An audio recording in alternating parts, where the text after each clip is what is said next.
The city of Columbus really has a rich history of unified, intentional prayer and worship. We've seen over 350 congregations and over 6,000 believers gather together for these worship and prayer nights. They've been concerts of prayer, one night, one city worship, unified gatherings, and we've seen this rich legacy continue, and we're dreaming about what it's going to look like in the years to come. Looking back now, 10 years, I could have never imagined. Probably one of the lead organizations at that time was Mission Columbus, and I happened to sit on the board on that.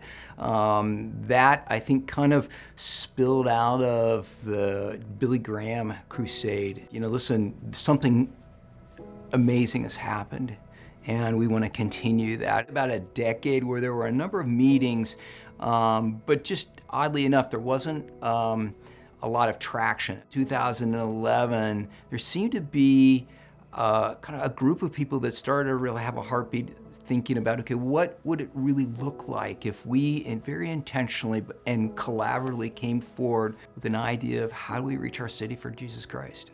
Tim Keller, Mac Peer, and some other leaders, they introduced us to this idea of the concert of prayer, which was really formulated through Jonathan Edwards. At first, their reception was not entirely enthusiastic. These pastors shared about how unity efforts have not gone so well in the past.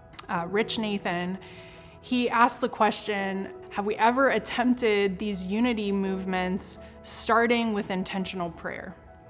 And the atmosphere in the room changed. He proposed, why don't we do a concert of prayer? Why don't we bring churches together just to pray? No agenda, no names, laying down our logos, laying down our denominations and differences, our preferences, and just coming together around worship and prayer. Bishop Clark basically told the rest of the pastors, we're gonna have it on this date, and all miraculously, they were all free. I remember just sitting there thinking, what just happened? Something changed meaningfully after that concert of prayer. On the one hand, a gathering place for believers of all different stripes, but on the other hand, has been an opportunity for us to really live into authentic relationship with one another. The planning, the vision, the conversations could be experienced in a tangible way.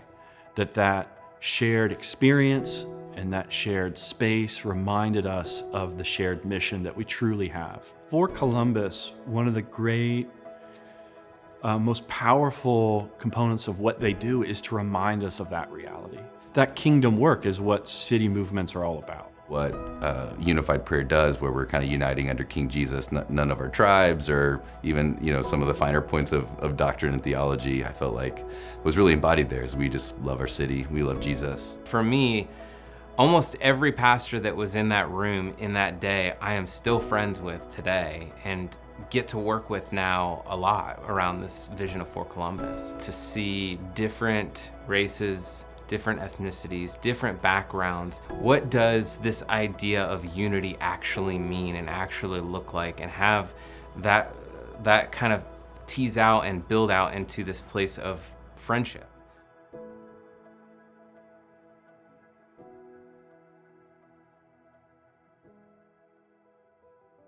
One of our first regional one-night events, our church was packed to the gills. Our lives were forever changed when we started to pursue God through prayer and through fasting and through seeking Him. It was like fresh water, a breath of fresh air. It's this thing called Hope for Columbus, 24-hour praying, worship, and evangelism. In the 10-day of 24/7, the Spirit of the Lord came in, and it was 2.5 years. I did not put the alarm on a building. The doors was open. We were ministering to people. It was one of the most amazing things that happened in our city through prayer.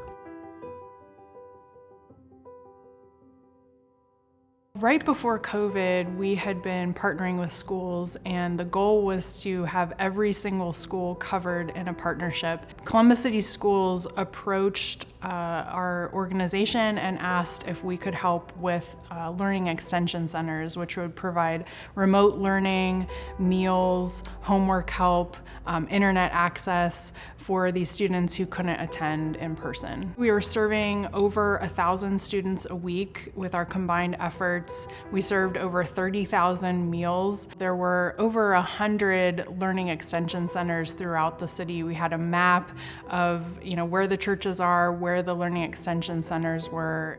We have rolled out noonday prayer across the city, and some people in other cities are praying, like across the state. Just seeing the city come together in unity, I think that's God's heart. The crime rate decreasing in our city, that's happening. We don't hear much about it, but it is happening. Being able to see results from our prayers is very encouraging. I pray that we'll continue to have a humble posture and continue to let the Lord lead us, and we'll remember why we started. If we begin to claim anything here, it will go away. It will absolutely go away. It'll slip through our fingers. For Columbus exists because of the prayers of the people that happened over the decades before, serving in all kinds of different ways, and investing in pastors and nonprofit leaders and those in the marketplace, because the people prayed for this work. God's vision for Columbus is far greater than anything we could imagine. We are just simply joining him and asking him, what does he want for our city, and what is he asking us to do with our almost 40 networks around different causes and in different neighborhoods, Leader Summit that we have, and the concert of prayer, all the things that are going on. We are living right now in a season of great expectation. We are all helpless unless we have the guidance and the power of God. When we start to pray together, now exponentially, God guides and God empowers.